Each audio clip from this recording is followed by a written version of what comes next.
Today we're taking a look at a ProLogic series entry pad from SecureM connected to one of our, in this case it's a swing bolt VDS approved lock.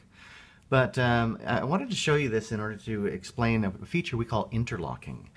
And essentially what we have on this lock is one plug where the lock body connects from the entry pad to the lock body. We have a second plug here as well, which allows you to connect multiple locks without using a junction box. But the third plug is the one I want to talk to you about.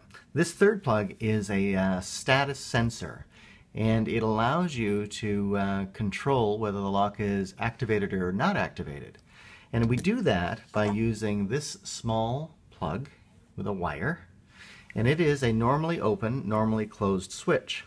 So I'll install it here, and when the switch is in its open position, you'll see what happens. I enter a code and the lock opens as normal. However, if I attach this to a switch that could close this circuit, then I enter my code,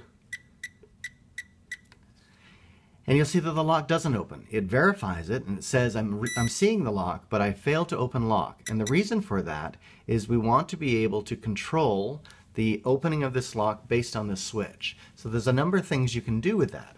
You can either attach it to a normally open, normally closed switch like on your alarm panel, so that you can remotely enable or disable this lock.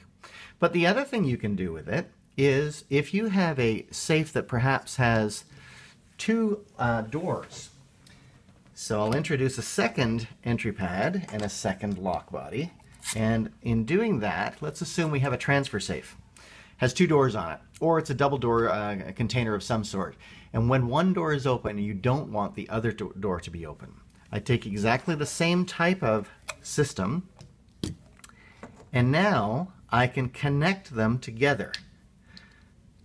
I take this normally open, normally closed switch and I connect them so that they're in line with each other. And when I connect them, it will act like a normally open, normally closed switch, which means if this lock is open, this one can't be opened.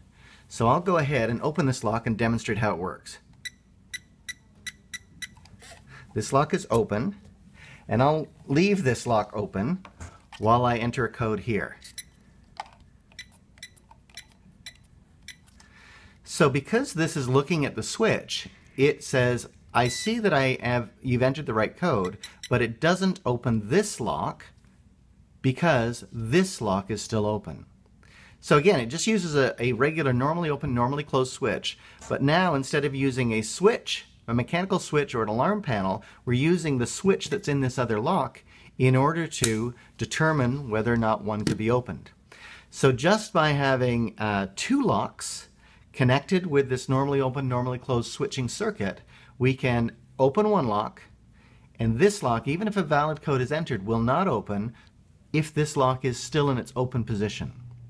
So a very unique feature, we call it interlocking, but it can be used either with a normally open, normally closed switch to an alarm panel or to another safe lock. So that is SecureM's interlocking feature.